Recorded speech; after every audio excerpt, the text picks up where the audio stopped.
Hey everybody, my name is Anthony and welcome to SPADE.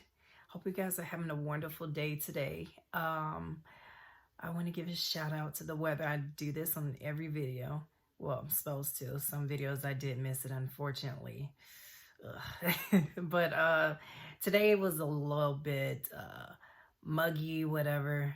So it's supposed to be raining later on, I think this week or whatever. Like, fall is definitely here. So I'm glad fall is here because now it's not gonna be over 100 something degrees and won't be sweating like crazy.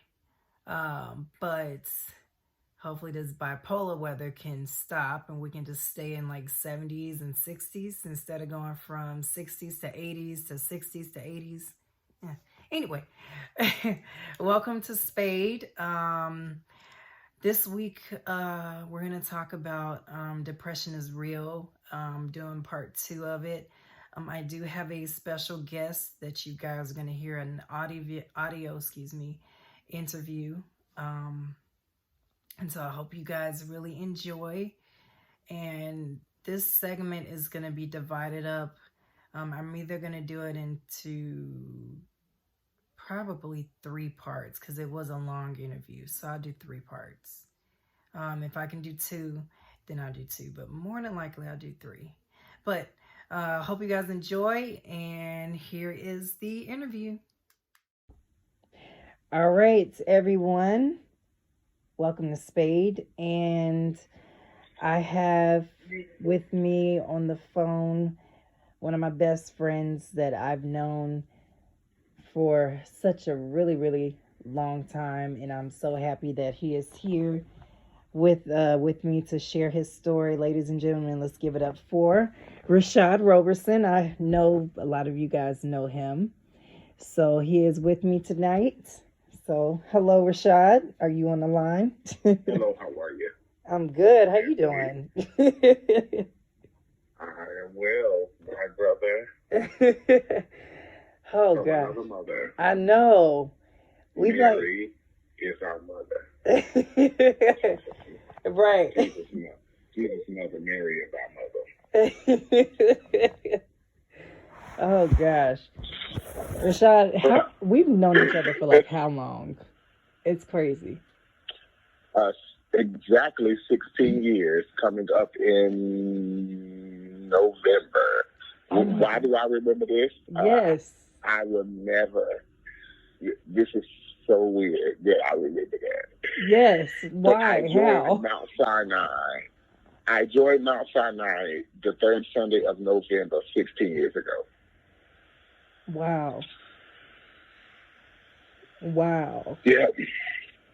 And December is when I got. Well, I think it was like December is when I kind of got to know y'all. Like, well, I had been known, the Parkers, but when I got to meet you and Anthony, Cameron and the others was in December when we did. I think we did like a Christmas concert or something. Yeah, I remember that. Yeah. Yeah. Wow. Yeah. So it'll be 16 years this year. Oh my gosh, 16 years. That's amazing. Yeah. A lot of friendships does not last 16 years, and I'm so happy that ours did. I'm so happy. Oh, absolutely. Yes, and even though we're in different states and whatnot, I'm so glad that we still have been able to communicate and still keep in contact. And I know, excuse me, I know that we haven't been able to see each other in, only but a few amount of times ever since we both, left Mount Sinai and both have gone our separate ways and whatnot. Yeah. But it's really, really, really nice to have a really good friend like you, and I'm just really excited about what is going on in your life. I'm the one honored. I am the one honored. Trust me. But you're somebody before I am. No, not at all. Not at all. Absolutely. Y'all, he's the man. Don't let him fool you. No. He's the man. But what is going on? Like, ex- how have you been all these years? um, Um, well, let's see this. I was 14 years old when we met. I'm mhm. 30 years old now. Well, Wow. you'll be 30 as well. I know. I That can't sounds leave so you out of that. weird. Oh my God, you still look 14, I do. like the day we met. I do. Oh my goodness, Well, it's no, no, I amazing. don't look 14. I don't look I actually 14. look I look 38 now. 18. Yeah, I can see that. I can see that. I can see that. But life has happened. I've had ups and downs, but I am most grateful that I still serve God, and I'm still in a great direction, and on a great path to better days. Right. And I'm just glad to be here. Yes. Life is good now. Yes. Still working out the kinks, but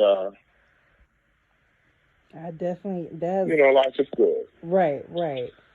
Um. How has I do remember uh some years ago that you were in New York. Do you still go back to New York, or how is that journey? Absolutely. Yes, I'm actually.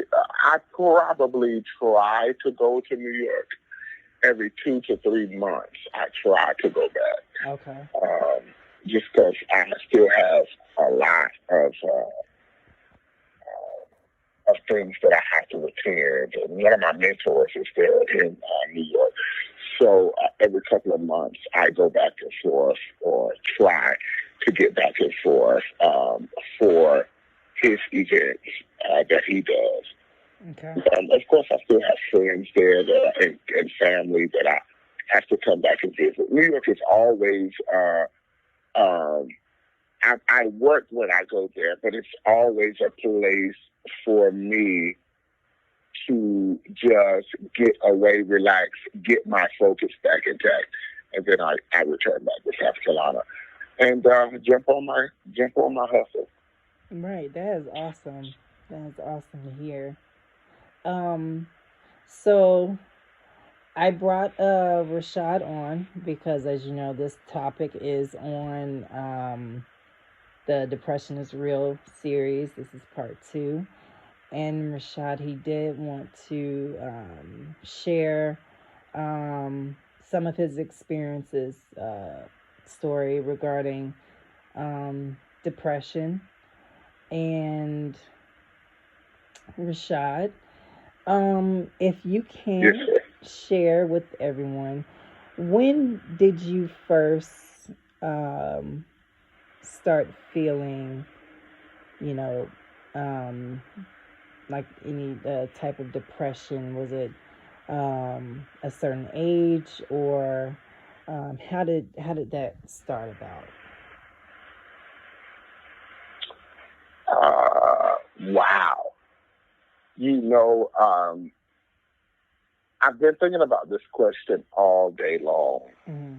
and I had so many moments in my mind where I was like, no, I was 19. Oh no, I was 22. Because I remember when I turned 22 and stuff like that. And then I was thinking about 4 or 5 years ago, and then I thought about last year when Mm-hmm. it came back. So there are always moments. There were so many of these moments that I was thinking about. But now I remember, literally, as you asked me this question, I was taken all the way back to when I was 14 years old. That was Wow. the first time, like, I really experienced depression as a child. That's what Wow. that's what I remember. 14. What happened? I was 14 actually. I didn't know I was depressed until one night.